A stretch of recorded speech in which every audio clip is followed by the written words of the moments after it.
बच्चे और बच्चियों,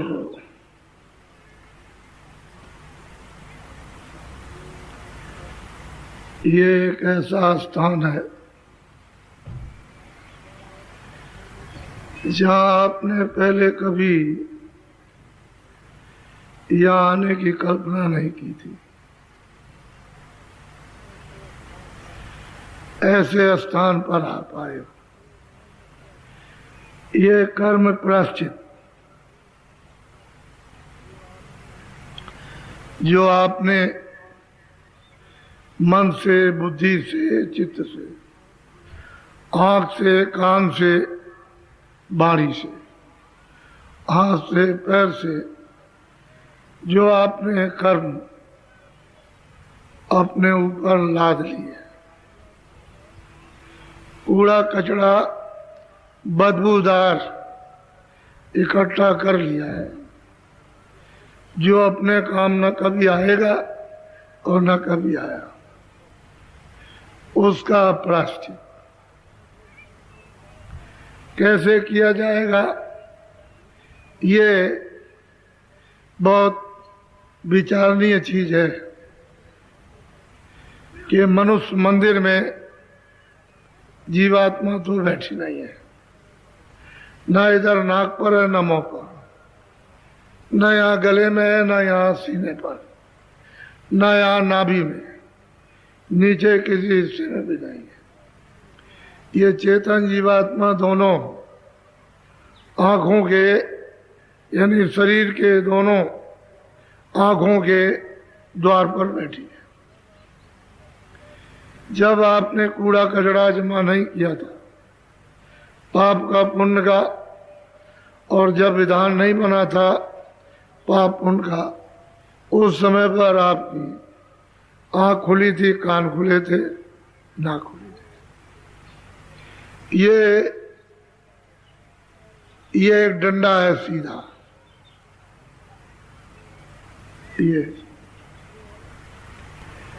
ये आकाश है। ये पंच भौतिक शरीर का आकाश यहाँ समाप्त हो जाता है, इसके आगे नहीं है। और ये जीवात्मा इधर बैठी है, ये दरवाजे पर यहाँ बैठी हुई है। जब कूड़ा कचरा आपने इकट्ठा कर लिया तो उसका दबाव पड़ा, तो जितनी रोशनी थी वो शरीर के क्षेत्रों में चली गई। अगर रोशनी का सिमटाव हो जाए तो वही उसकी रोशनी काम करती है। गुदा चक्र पर, इंद्रिय द्वार पर, ये नाभि कमल में, ये हृदय, इधर ये कंठ चक्र है। तो आपको तो इसका बोध है नहीं है।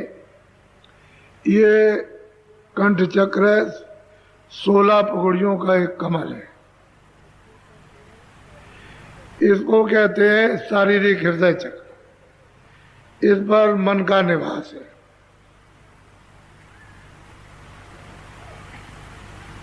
यहां पर इधर देखो मेरी तरफ, पार्वती और शिव का आस्थान है। इधर नाभि कमल है, वो ब्रह्मा और लक्ष्मी का निवास है। इंद्रिय द्वार पर नाभि में विष्णु और लक्ष्मी का, इंद्रिय द्वार पर ब्रह्मा और सावित्री का निवास है। और गुदा चक्र में गणेश जी का। लेकिन वास्तविक ये यहाँ नहीं है, ये ऊपर है, वहां उनकी छाया पड़ रही है। इधर कंठ चक्र में आद्या महाशक्ति की छाया ये, इधर यहाँ शिव पार्वती की छाया, यहाँ विष्णु लक्ष्मी की छाया, इंद्रिय द्वार पर ब्रह्मा सावित्री की छाया, और गुदा चक्र पर गणेश जी की छाया। ये सूरज के प्रकाश में योगी जब योग करते थे उस समय पर जब शरीर में बल था, संयम थे, खान पान ठीक था, व्यवहार ठीक थे, बोलचाल सब ठीक था, सब जब ठीक था उस समय पर लोग प्राणायाम करते थे। तो इतनी कठिन साधना कि 70 वर्ष लग जाए, 80 वर्ष लग जाए, 100 वर्ष लग जाए, इधर देखो यहां तक आने में, यहाँ फिर वो यहाँ तालू, उसमें जीव का अभ्यास बड़ी मुश्किल से होता है, तो जीव को लौटा दिया जाता है। यहाँ अंदर एक बहुत छोटा छेद है तालू में, तो जीव को जब लौटा देते हैं तो अभ्यास कर लेते हैं। जब प्राण उस छोटे से छेद में चढ़ जाते हैं तो जीव को मोड़ के बंद कर देते हैं, तो प्राण उतरते नहीं है। तब इनको ऊपर की धुनी आवाज सुनाई देती थी। इतनी कठिन साधना से और कुछ नहीं। अब महात्माओं ने कल युग में सब निषेध कर दिया, यानी ये सब खारिज कर दिया। इससे जीव की गति, जीव का कल्याण, जीव अपने घर में अपने मालिक के पास, प्रभु के पास नहीं जा सकता। उन्होंने सुलभ साधन लिया। इधर देखो, दोनों आंखों के मध्य में यहाँ ये सूरज बैठी है, उसी को आप पहले शब्दों में जीवात्मा, मुसलमान कहते हैं रूह, अंग्रेजी शब्दों में उसको सोल कहते हैं। ये इधर बैठी हुई है धर्म में, ये इसका आकाश है। इधर देखो हृदय, ये शरीर का ये आकाश नहीं, ये दो आंखों से जो देखते हो ये आकाश, ये नहीं है। इसके ऊपर ये सूरज का हृदय यानी रूह का दिल है, उस सोल का हार्ट है, वो यहां बैठी हुई। तो कूड़ा कचरा अगर आज भी आप साफ कर लो तो उसमें आंख भी है, कान भी है ना, तो यहां बैठकर सामने वो हरि का द्वार है, यानी खुदा का फाटक, किसका? गेट का। तो यहां अगर रूह से, उस सूरज से, उस जीवात्मा से, सोल से आप अगर ये मिन्नत और प्रार्थना आरजू करो, ये मालिक, हे प्रभु हमने गलती की है, भूल की है, हमको ये पता नहीं कि पाप क्या पुण्य क्या है, और मतलब यह है कि दया क्या है, निर्दयता क्या है, हमको ये पता ही नहीं हिंसा किसको कहते हैं। मालूम, किताबों के पढ़ने से समझ में आता नहीं, तो हमसे पता नहीं क्या क्या बने। तो क्षमा कर दीजिए और बुद्धि दे दीजिए जिससे विवेक हो जाए, माफ कर दीजिए। जब आप उस चेतन से चेतन के दरवाजे पर आरजू, मिन्नत, प्रार्थना जब आप करोगे तो दरबार में सुनाई होती है, तब सुनाई। तो आपने तो कभी किया नहीं, आप तो इधर दौड़े तो मस्जिद में चले गए, उधर दौड़े मंदिर में, उधर चले गए कहीं तालाब में, उधर दरिया के किनारे, तो इधर उधर टक्कर मारते रहे। चेतन से चेतन के दरवाजे पर तो कोई प्रार्थना होती नहीं है। अरे वो तो ये है मनुष्य मंदिर, जिस्मानी मस्जिद, ये तो मतलब ये घाट की बाड़ी, वो तो ये है। तो ये तो उसने बनाया, ये किसी आदमी ने नहीं बनाया, किसी इंसान का बनाया हुआ नहीं है, ये उसने बनाया। तो आप उसके मकान में बैठकर, उसकी मस्जिद में, उसके मंदिर में, चर्च में बैठ करके उसकी इबादत, प्रार्थना और भजन आप नहीं करते, इधर इधर उधर टक्कर लगाते। तो उसे तो न कभी मिला और न कभी मिलेगा, क्योंकि ये भी जड़ है और जिधर आप ठोक रहे हो वो भी जड़ है, वो भी मिट्टी है, ये भी मिट्टी है। तो चेतन से चेतन, क्यों कि चेतन को जगाओगे तो आसमानी आवाज, उसका कलमा और आयतें सुनाई देंगी। चेतन को जगा लोगे तो देववाणी वेदवाणी। अगर आप उसको सोल को जगाओगे तो शब्द वो आपको सुनाई देगा। तो आप इससे बिल्कुल महरूम, यानी बिल्कुल अपने को अलग थलग, इसका भेद आपको मालूम नहीं। और बिना महात्माओं के कोई मतलब नहीं। किताबें कुछ नहीं करेंगी। किताबों में तो जो बैठ करके महात्माओं ने अपना कमाया जो देखा है वो खाली किताबों में इशारे किए। जो वहां है वो यहां नहीं है। वो चीज लिखी नहीं जा सकती। क्यों? कि हाँ वो चीज इशारे तो किया जा सकते हैं, चिन्ह तो बताया जा सकता, लेकिन है नहीं यहाँ, इसलिए उसके बारे में कोई नहीं कुछ कह सकता। इशारा सबने किया। इन्हीं इशारा करने में, संकेत देने में कोई भी मतलब ये है कि बाकी नहीं रहा, सबने कहा। लेकिन अब वो मिल जाए तो फिर वो तो बता सकते हैं, दिखा सकते हैं, पहुंचा सकते हैं।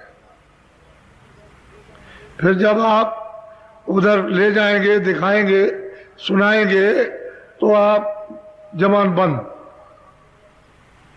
कुछ नहीं कह सकते। गुड़ खाने के बाद पूछा जाए कि कितना मीठा, तो कुछ नहीं, बता नहीं सकते। तो वह इस तरह का आनंद है,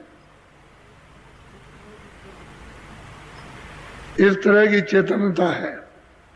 लेकिन मनुष्य मंदिर में, अब इस मंदिर की तो कीमत कुछ समझते नहीं।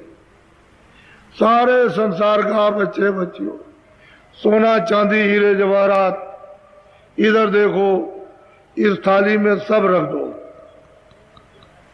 इसमें, और ऐसे आरती करो। एक तरफ से तुम खड़े होकर सब राजा रैयत साहब, पढ़े लिखे अनपढ़, एक तरफ से इस तरह कि आप इस इंसान को एक साथ में, ए धन दौलत हीरे जवाहरात, तुम इसको खड़ा कर दो।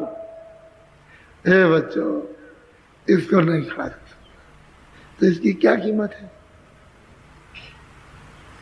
इसके सामने इसकी क्या कीमत? यह अमोलक है। वो जो इकट्ठा किया वो तो इसने किया, और इसमें वो जीवात्मा, वो सूरत, वो रूह बैठी थी। जज्बा तो जलवा तो उसका था, सारा काम तो उसका था। तो जब वो निकाल दी गई तो इसमें क्या रह गया? तो ये इसकी कोई कीमत। लेकिन तुम कैसा विलाप करते हो, किस तरह का रुदन करते हो, रोते हो अपने मतलब बाल बच्चों के लिए, अपने मतलब इनके उनके लिए इतना आंसू गिराते हो। अगर यही आंसू खुदा के लिए, उस भगवान के लिए अगर तो गिराओ तो मिल ना जाए। कभी नहीं सुना। ए पगले, रोते रोते कितने जुग और जन्म बीत गए। जन्म लेते मरते, जन्म लेते, और अभी तक कितने आंसू गिराए, भर भर करके रोए हो। खाना पीना सबको तुमने त्याग दिया, छोड़ दिया। रात को जिस तरह से बाले चुभते हैं, कांटे लगते, इस तरह से इनके लिए रोते चिल्लाते जागते रहे, बदहोश रहे आप। लेकिन मालिक के लिए कि उस प्रभु का दर्शन दीदार हो जाए, कोई मालिक से मिलाने वाला मिल जाए, जिसने उसको देखा हो वो कोई मिल जाए। इस मनुष्य रूपी मंदिर में जिसमें हम बैठे हुए हैं, तो हम तो सो रहे हैं, हम तो अंधेरे में, अंधकार में हैं, आंखें बंद है। ऐसा कोई सुजागा जानकार मिल जाए तो काम न कर, उसके लिए आपके पास कुछ नहीं, कुछ चीज नहीं जाए, ना उसके लिए श्रद्धा, ना उसके लिए प्रेम, ना उसके लिए सेवा, इनके लिए सब कुछ है। रोते हो चिल्लाते, जो तुम्हारे नहीं है उनके लिए किस तरह से तड़पते हो, और जो तुम्हारा उसके लिए कुछ नहीं। ये बच्चों, ये चलो जीवा में हार रहे हो, जुआ, इससे कुछ काम। अगर हार गए तो बच्चा फिर ये आपको मिलने वाला नहीं है, इसलिए इसमें प्रायश्चित करना। दरवाजे में बैठ करके अब ये मैं बताऊंगा आपको, घबराने की जरूरत नहीं है। प्रायश्चित तो आज नहीं कल करना ही आपको। अच्छा है, इस पर कर लो। प्रयागराज में अभी ले गया था इसी 97 में, 25 फरवरी से और 6 मार्च तक वहां ले गया था। आज तो ये पहला दिन है, तो आप ये देख रहे हो अभी आज पहले दिन में ये दृश्य पीछे वाले वहां ऊपर जो सड़क पर खड़े वो देख रहे हैं। ये रातों रात में ये इतना आ गए। तो अभी तो पहला ही दिन है, अभी तो रास्ते में चले आ रहे हैं, अभी रात को चले आ रहे आएंगे। तो इनसे कहा था कि जब 11 बज जाए तो बसें खड़ी कर लेना, कार खड़ी कर लेना, रात को सड़क पर मत चलना, क्यों जल्दबाजी करते हो, थोड़ा सा सुबह 4 बजे चल देना तो आप पहुंच जाओगे, कोई बात नहीं। तो आपको कुछ कहा जाता है सुनते नहीं हो, एकदम से एकदम। अगर लोग कहें भी तो ड्राइवर नहीं मानता, नहीं ले चलेंगे। अरे भाई क्यों ऐसा क्यों करते हो, थोड़ा सा ठहर के चले चलना। हर बात समझदारी से करना चाहिए। तो सब जब जो चीज बताई जाती है उसको करो। जब प्रयागराज में स्नान कराया तो सबको ये ऐलान किया कि आप पानी में अंदर नहीं जाएंगे, किनारे बैठ के सब लोग नहाओ। और वो रेलवे का पुल, त्रिवेणी संगम का जो दृश्य जिसने देखा है वो 100 वर्षों में नहीं देखा। और आपसे प्रतिज्ञा कराई गई थी कि गंगा स्नान करो और ये कहो कि हम कोई बुरा काम नहीं करेंगे।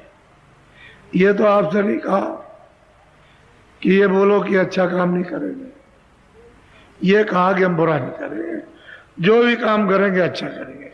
तो आप अब अच्छा काम करो, रोटी कपड़ा अच्छे काम से मिलेगा, बाल बच्चों का पालन पोषण अच्छे काम से, दफ्तर खेती दुकान अच्छे काम से चलेगी। अच्छे काम में आपको बरकत मिलेगी और बुरे काम से बरकत को गिरा दोगे, फेंक दोगे। और तुम्हारे हाथ में जब नहीं रहेगी तो करोड़पति भी रोएगा, अरबपति भी रोएगा, ये बरकत नहीं रह गई। अब वो सब रोने लगे। तो असली बात यह है कि अच्छा काम तो गया छू, बुरे काम में लग गए, बरकत खो दी, गिरा दी पेड़। अब पता नहीं बरकत नाम किसका था, वो जानते नहीं। फिर आपसे कहा था कि प्रतिज्ञा करो नहाते वक्त कि हम सब शाकाहारी रहेंगे, शुद्ध आहार करेंगे, अनाज का, सब्जी का, फल का, दूध का, घी का, दिन में 100 बार खाएंगे। हजम कर लो तो 1000 बार खाओ, मैं आपको कब मना करता हूं। और बदल सकते हो तो 100 कपड़े रोज बदलो, उतार दो, अपने वो क्या इतराज है। अच्छे मकान में रहो, अच्छी झोपड़ी में रहो, लेकिन शाकाहारी रहो। क्यों रहो शाकाहारी? कि अशुद्ध आहार करोगे तो मन खराब, बुद्धि खराब, चित्त खराब, इंद्रियां खराब, काम क्रोध लोभ मोह अहंकार प्रचंड है, यानी ज्वाला में जलेगा। तो ये बताओ आप फिर कैसे सुख पा सकते हैं, आराम शांति कैसे मिलेगी आपको? तो शुद्ध शाकाहारी रहोगे तो मन शुद्ध, बुद्धि शुद्ध, चित्त शुद्ध, अंतःकरण दिल शुद्ध हो जाए, रूह जीवात शुद्ध रहे। तो इबादत और भजन करने में यानी फिर जब आप रूहानी रियाज लगाओगे, रूहानी आप जब कसरत जीवात्मा से करोगे तब तो मजा मिलेगा, तभी तो कुछ फल प्रकट होता है। तो आप शुद्ध और बीड़ी तंबाकू हुक्का पी सकते हो, खा सकते हो, लेकिन हमने ये प्रार्थना कराई थी कि ऐसा कोई नशा नहीं करेंगे जिससे बुद्धि पागल हो जाए। ये तो गंगा में स्नान जिसको आप कहते थे, लेकिन आपको ये मालूम है कि चाहे जितना कुंड में स्नान करो और गोमती में स्नान करो, हरिद्वार में और कांवड़ में जाओ, और इधर में आप प्रयागराज और जगन्नाथ जी जाओ, लेकिन आपको नहीं मालूम कि ये जीवात्मा ये दोनों आंखों के बाहर दरवाजे पे बैठी है। इधर देखो इस तरफ, तो ये पाप पुण्य, अच्छा बुरा पाप पुण्य, ये जितना भी कूड़ा कचरा है ये सब बद नेक का इधर जमा होता। इधर तो पानी नहीं जा सकता, तो बताओ धोएगा कैसे? आग नहीं जा सकती, तलवार नहीं जा सकती है, तो जलाएगा कैसे और काटेगा कैसे? ऐसे अब तुमको वास्तव में यानी योग चिन्हकारी दरवाजे पर बैठ करके जलाना है उसको। अगर वो जल जाए तब तो तुम्हारा काम हो जाए, तब तो काम हो जाए। रूहानी रोशनी, खुदाई रूहानी रोशनी अगर वो मिल जाए तो काम हो जाए। ऐसे सफाई नहीं हो सकती। ऐसे तो जो आपने किया है वो सब आपको भोगना, उससे छुटकारा आपका होने वाला नहीं है। ये तो बिल्कुल एकदम ऐसी लकीर है कि जिसको कोई काट नहीं सकता। इसलिए आप ये सब तो जानते नहीं। नहाओ, तुम वहां नहाओ, कुंड में नहाओ, काबा में जाओ, मंदिर में जाओ, मस्जिद में, सब जगह जाओ, लेकिन ये स्थान किस लिए बनाए थे? एकांत, तनाई में, शोरगुल नहीं होगा, बिघ्न बाधा नहीं, एकांत में जाएंगे, भजन करेंगे, इबादत करेंगे, जिससे चारों तरफ से दिल मन बुद्धि चित्त समट करके और एक निशाना बनाएंगे, तब वो मिलता है। ऐसे कहीं मिलता है? ऐसे नहीं। तो आपने सब करना ही छोड़ दिया और बस रगड़ा रगड़ी, यानी जबरदस्ती, जहां ये हो जाए, तुम्हारे कहने से अगर हो गया होता तो काम न बन जाता। ऐसे बच्चा नहीं है। ये भी कोई धक्कम धुक्का का काम नहीं है, ये खाल का देश है, ये जन्म मरण का स्थान, यहां कोई रह नहीं सकता। जितने भी आए वो अपना अपना सब कहते चिल्लाते रहे, मेरा है मेरा है मेरा, लेकिन जैसे ही वक्त पूरा हुआ वैसे एक क्षण में, एक सेकंड में उसने कहने लो, इतना ही बस, निकाल बाहर कर, यहां तुम्हारा किसी का कुछ नहीं है। और जबरदस्ती अज्ञान में भ्रम में आप चिल्लाते रहो, तो चिल्लाते रहो, जैसे अभी चिल्ला रहे ऐसे ही रोते हुए चले जाओ। रोते हुए आए हो, ऐसे ऐठते थे, तुमने वादा किया था कि हम अब की बार इबादत भजन करेंगे, उस मां के पेट में जब तुम्हारा जिस्म तैयार हुआ तो रूह को इसमें बैठाया, जीवात्मा को, उस समय पर वादा प्रतिज्ञा की थी। तो बताओ आप, सही सीधी बात तो ये थी। तो आप लोग बड़े भाग्यशाली हो। ये तो प्रार्थना कर्म प्रायश्चित की कर ही लेना चाहिए, और ऐसे स्थान पर, और फिर सामने अगर आप न करें तो फिर तो बहुत मुश्किल है। वो तुम्हारी प्रार्थना जब तुम जीवात्मा से रूह से करोगे तो मालिक के दरबार में तुम्हारी तरफ से दरख्वास्त दे देगा, और फिर यह है कि तुम ज्यादा, तुम्हारी ख्वाहिश इच्छा होगी, अब तुम्हारी लगने लग गई, तुमको तड़प आ गई, व्याकुल हो गए, तब तो तुम्हारी दरख्वास्त को मंजूर करा लेगा। लेकिन वो महात्मा फकीर तो होना चाहिए, वो तो मिलना चाहिए ना। उसी की खोज के लिए ये महापुरुषों की किताबें एक तरफ से दरिया की तरह से बहा रही है कि खोजो खोजो, उनको खोजो, जिन्होंने उसको पा लिया है उसको खोजो, खोजो उसको। एक रास्ते में फकीर साहब जा रहे थे, सच्चे कामिल फकीर थे, जिन्होंने उस मालिक को पाया। तो देखा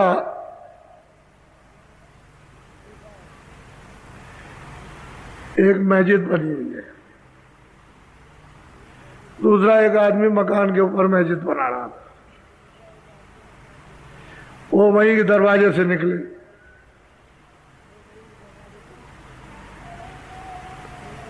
पूछा कि ये क्या हो रहा है?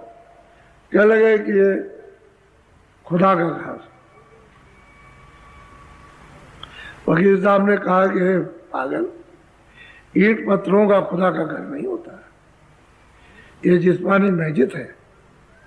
इसमें रूह उस खुदा से जुदा हो गई। किसी फकीर के पास जा तो जल्दी से तुझ पर मेहरबानी करेगा और तेरा काम तब होगा। तो बोला कि लगेगा आप काफिर हो। वो कुछ नहीं बोले, उसका नादान है, वो चल दिए। उसने बहुत कुछ बुरा भला कहा कि आप ऐसे हैं, वैसे ये है वो है, वो कुछ नहीं बोले, चल दिए। उसने सोचा कि मैं इतनी मेहनत करता हूं और मैंने इतना यानी बद शब्दों में बुरा भला फकीर साहब को कहा और कुछ नहीं, हंसते हुए चले गए। अब रात को चैन नहीं कि मैंने तो ये बड़ी भारी गलती की।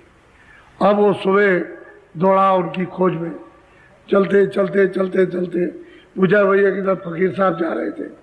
तो लोगों ने कहा जा तो रहे थे, लेकिन तुम आगे जाओ, अगर आज तुम तेजी से चलोगे तो मिल जाएंगे, जाओ। तो कहता क्या कि हे खुदा अगर तुम सच्चे हो तो शाम तक मिल जाएगा।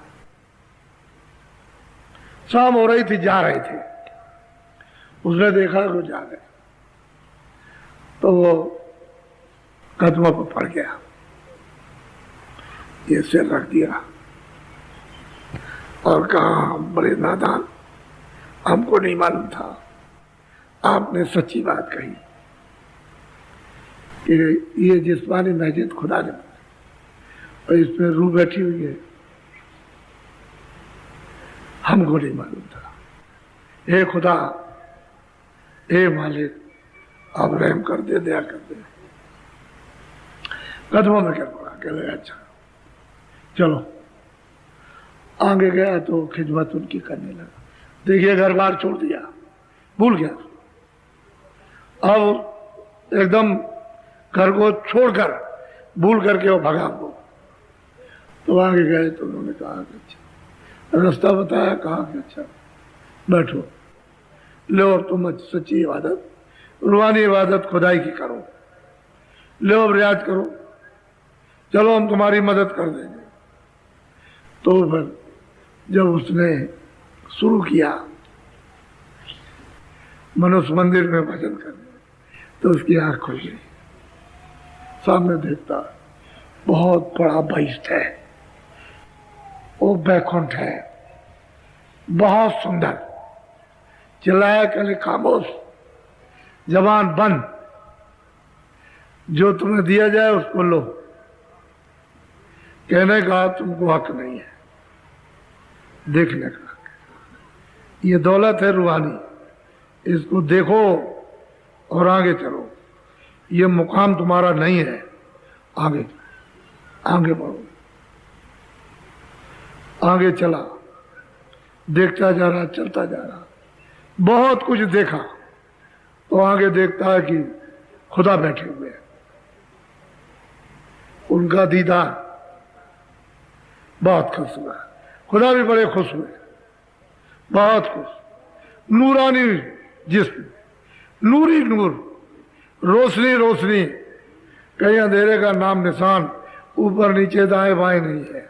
कह लगे वो वारे मालिक मिल गया। लेकिन हे मालिक, जिसको तुम कहते थे वो तो ये नहीं है, तुम जिसको कहते थे वो मालिक ऐसा, वो तो ये नहीं है। कह लगे ये खुदा है, इसका भी कोई खुदा है, आगे चलो। इस तरह से भूल गया घर बार। पूछा कि तुम घर जाओगे क्या? क्या चीज, क्या है घर, कहाँ घर है? समझ में आ गई। कहने का मतलब यह है कि कब और किस समय पर फकीर के वचन, फकीर की निगाहें किस समय पर मेहर की और दया की किस पर पड़ जाए, किस समय पर वो किस रूह को, जीवात्मा को जगा ले। हमको चाहिए कि हम उनकी खोज करें, कहीं ना कहीं मिल जाए। कैसे मिलते कैसे नहीं मिलते, बड़े बड़े इतिहास हैं, मिल जाते। तो आज ये 13 तारीख का पहला दिन है। इसमें तमाम लोग आपके सामने आए हुए हैं। मैं चाहता हूं कि जो थोड़ा बहुत समय आपका बचा हुआ है उसे समय से और अनमोल मनुष्य शरीर से कुछ अपनी जीवात्मा का कुछ काम करो, अपने के लिए करो। ये तो गैरों का काम, ये अपना नहीं, गैरों का है। इससे जितने भी संबंध सब गैरों के हैं, तो अपना तो कुछ है, सब बेकार चला जाए। तो कुछ जीवात्मा को जो जगा लो। तो वैसे तो मैंने कहा कि नामदान आज दूंगा, बात तो सही है कि नामदान आपको आज दूंगा। और इसी नामदान के साथ साथ जब मैं आपसे भजन कराऊंगा तो मैं दरवाजे पर प्रायश्चित कराऊंगा। और सोच रहा हूं कि जो कुछ भी आपने किया है वो से, लेकिन यह है कि यह भी आपको दरवाजे पर बैठ करके इकरार प्रतिज्ञा करनी है कि आप मुझे बुरा नहीं करना, शाकाहारी रहना है, हिंसा नहीं करेंगे, मनुष्य की, पशु की, पंछी की। अब हिंसा नहीं करेंगे, जो कर लिया उसका नतीजा तो हमको मिल रहा, और ये तो नतीजा भी कुछ नहीं है। जो आप ये सोच रहे हो ये नतीजा हमको मिल गया है, कुछ नहीं। नतीजा तो इसका इंजाम, इसका भोग वो तो 4 खानों में जब डाल करके वो बंद करेगा उस समय पर लेगा हिसाब, तो तब लेगा। अभी तो आजादी है, इस मनुष्य मंदिर में पूरी आजादी है। जैसा चाहो देखो, अच्छा बुरा जैसा चाहो सुनो, अच्छा बुरा जैसा चाहो बोलो, जैसा चाहो वैसा संकल्प विकल्प करो, जैसा चाहो हाथ पैर से काम करो। पूरा तुमको मृत लोक में अधिकार है, जरा भी कोई लगाम और हथकड़ी आपके ऊपर नहीं। उसने इसलिए स्वतंत्रता आपको छोड़ दिया।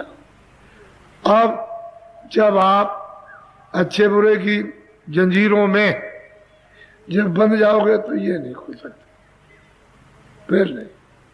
अभी तो यत्न हो सकता है, क्यों? अभी तो अधिकार है आपको, लेकिन जब अधिकार आपका समाप्त हो गया तो फिर इसके बाद कुछ नहीं, क्योंकि मनुष्य शरीर तो मिलेगा नहीं। दूसरा यह है कि 4 खानों में जब बंद किए जाओगे, जेल खाने में, तो वहां तो मनुष्य शरीर है नहीं है, वहां तो डंडी डंडे, भोगी भोग है। अब किस तरह से रोगे, चिल्लाओगे कैसे? तो कर्म प्रायश्चित दरवाजे पर बैठकर अभी तक आपने जो कुछ भी बाहर आंख से कान से जबान